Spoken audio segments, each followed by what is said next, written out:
simples conduta que feriu moralmente o destinatário, certamente, em tese, uma indenização poderia chegar à casa de R$10 mil. São números apenas hipotéticos para que nós consigamos entender melhor o quantum indenizatório e a caracterização, Hudson, de um simples ato que, se praticado de forma reiterada, pode enveredar ou pode descambar para um assédio moral. Veja só, um simples ato de piscar os olhos, o olho para uma outra pessoa, pode ser entendido como uma conduta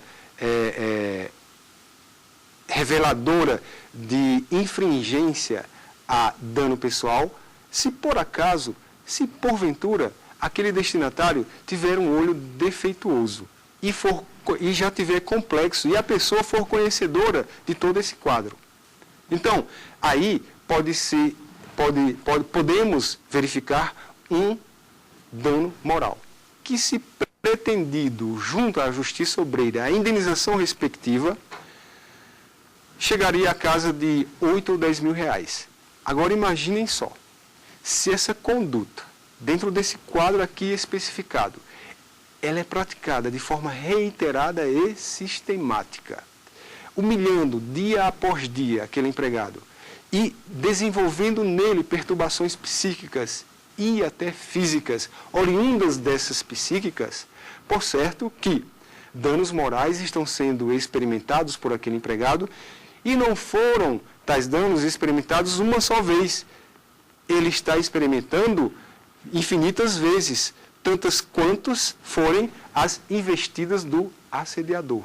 Por certo que, se houver pedido de indenização por danos morais, oriundos, esses danos, dessa conduta assediadora, o quanto indenizatório será bem maior do que aquele verificado anteriormente, dado, dentre outros parâmetros, dado ao conteúdo pedagógico da pena pecuniária decorrente de assédio moral, que é exatamente para ensinar o assediador a não mais praticar aquela conduta, a não mais se comportar daquela forma. Pois bem, existem ainda outros exemplos de condutas assediadoras. Um outro exemplo, isolamento do empregado, que eu comentei logo no início desta aula. Isolamento do empregado. Como assim o isolamento do empregado? É conduta praticada por demais. Lá em João Pessoa, lá no Tribunal Regional do Trabalho da 13ª Região, nós percebemos pela jurisprudência que veicula, pelos casos que são lá levados, que determinada empresa assim praticava. Empregado ou empregada que necessitava de sair para tratar a sua saúde, ou de sua saúde, melhor dizendo, ao voltar tinha um tratamento diferenciado. Ao voltar, ela era levada para uma outra função. Por exemplo, se ela estava na função de gerente, imaginemos essa possibilidade. Se ela começa a ingressar naquela empresa com atestados médicos e a se afastar para tratar de sua saúde, quando de sua volta, ela vai ficar atendendo o público. Claro, não é nenhuma situação humilhante, mas se a intenção do empregador foi exatamente humilhá-la, foi de retaliar aquela conduta, ou seja, o afastamento do empregado para tratar de sua saúde, e se todas as vezes que ela sai e que volta, ou que ele sai e que volta para tratar de sua saúde, ele é ou ela é cada vez mais tratado de forma humilhante, nos termos aqui evidenciados, certamente estamos diante de um assédio moral. E, no caso exemplificado, chegava ao ultimato empresarial seguinte. Os empregados que assim precisavam sair para tratar de sua saúde, ao voltar, iam ou ficavam dentro de uma sala, isolado, sem fazer nada. Agora imaginem empregados capacitados que precisaram de sair para tratar de sua saúde e são retaliados por isso, ficando isolado em uma sala sem fazer nada, comprovadamente tal situação comprovada nos autos processuais. claro, isolamento do empregado, conduta assediadora. Outra conduta também assediadora, desdém praticado pelo assediador em relação ao assediado, desconsiderando a sua pessoa, boatos maldosos envolvendo a sua pessoa e ou a sua família, imputação de fatos inexistentes, dizendo que o assediador dizendo que o assediado praticou determinados atos, sem que de fato tenha praticado. Várias e várias são as possibilidades de condutas empregatícias ou dentro de uma relação de emprego que, perpetradas de modo sistemático, com o fim de desestabilizar emocionalmente o destinatário ou desequilibrar o meio ambiente de trabalho, caracterizará a conduta assediadora. Um outro exemplo bem recorrente na prática trabalhista, na prática laboral, é aquele onde o empregador começa a atribuir tarefas a quem ou além da capacidade do empregado, justamente para deixar ele em uma situação desdenhosa, em uma situação humilhante. Assédio moral, quando praticada de forma reiterada e sistemática com essa intenção. Mais alguma dúvida? Pode existir assédio moral entre colegas de trabalho? Pois é, Rayane. É bem pertinente, bem momentâneo, no momento adequado, exato, que eu ia falar da classificação do assédio moral nas relações de emprego. E a resposta é positiva, Rayane. Sim, pode sim existir assédio moral envolvendo colegas de trabalho. Mas antes de eu falar especificamente sobre o assédio moral entre colegas de trabalho, eu vou falar da classificação acolhida pela doutrina.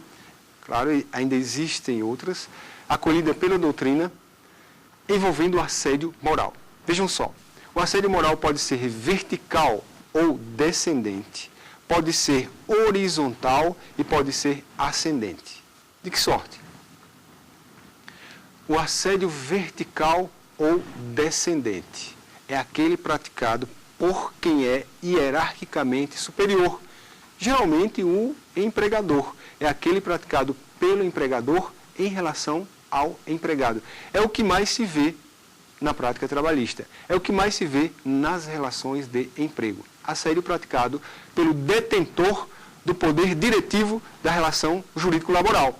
Pelo detentor do poder de direção, de comando da relação jurídico-laboral.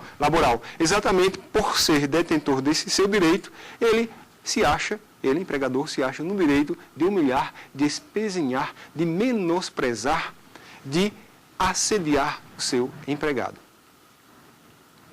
Mas ainda existe o assédio moral horizontal, que é exatamente, Rayane, aquele praticado entre os colegas de trabalho. E qual é a situação, ou em que situação nós mais evidenciamos essa possibilidade? Entre pessoas que têm inveja uma da outra. A inveja, vejam só, a inveja, ela desenvolve, ela enseja, ela desencadeia geralmente uma conduta assediadora. Horizontalmente falando, da seguinte sorte: empregado vê que empregador trata melhor uma empregada ou um outro colega seu e começa, exatamente porque ele é mais interessado ou porque ele é mais inteligente, segundo o julgamento dele, daquele que que vai promover o assédio. Segundo o julgamento dele, determinado colega está sendo melhor tratado pelo empregador, porque é mais inteligente, porque é mais bonito, ou enfim. Quando há essa conduta entre o empregado e o empregador, e no colega desperta a inveja, certamente ele, colega, começa a espezinhar, começa a maltratar, a menosprezar, a humilhar aquele colega. Exatamente decorrente da inveja por ele, assediador experimentado. Vejam só. Quando isso acontece, quando isso ocorre de modo sistemático e repetido com essa intenção, estamos diante do assédio moral horizontal. Ainda temos o assédio moral ascendente, que é aquele que vem do subalterno para o tomador dos serviços, do empregado para o empregador. Ô, gente, e é possível o assédio moral ascendente? Existe sim. E a gente vê, vocês talvez nem tenham atentado ainda, mas a gente vê diária e corriqueiramente na própria televisão, envolvendo aqueles craques de futebol, aqueles que são reconhecidos mundialmente, destratando, humilhando o seu chefe, o seu técnico. Então e nós percebemos isso, nós verificamos isso nas reportagens da Veja, nas reportagens da revista Época, nas reportagens da Isto É, em quaisquer veículos de transmissão de notícias, nós constatamos aqueles que se sentem, aqueles craques que se acham, que são reconhecidos mundialmente como os melhores, eles espezinham, eles maltratam o empregador, que naquele caso, dentro daquela relação, é representado pelo técnico. Outra possibilidade de assédio moral ascendente é aquela verificada por aquele detentor de conhecimento aprofundado. Por exemplo, eu sou o dono, proprietário de certa empresa. Preciso que um programador venha até a minha empresa e fique trabalhando para mim, dando suporte aos programas, fazendo novos programas e dando suporte, então, à área de software de minha empresa. Ora, eu, enquanto empregador, noto que aquele empregado começa a me tratar de modo diferente. Todas as vezes que eu me dirijo, que eu pergunto, que eu tiro qualquer dúvida, que para mim é uma dúvida, que para ele é um beabá, por assim dizer, ele faz uma cara de desdém em relação à minha pessoa. Ora, se isso acontece diária e corriqueiramente, de modo sistemático, e se ele faz isso com a intenção de me humilhar, caracterizado está também o assédio moral ascendente. Então, essas as possibilidades classificatórias, dentre outras segundo a doutrina, mas essa é a mais aceita, essa que a gente acabou de ver, essas as possibilidades classificatórias do assédio moral. Portanto, vertical ou descendente, horizontal e ascendente. Questão interessante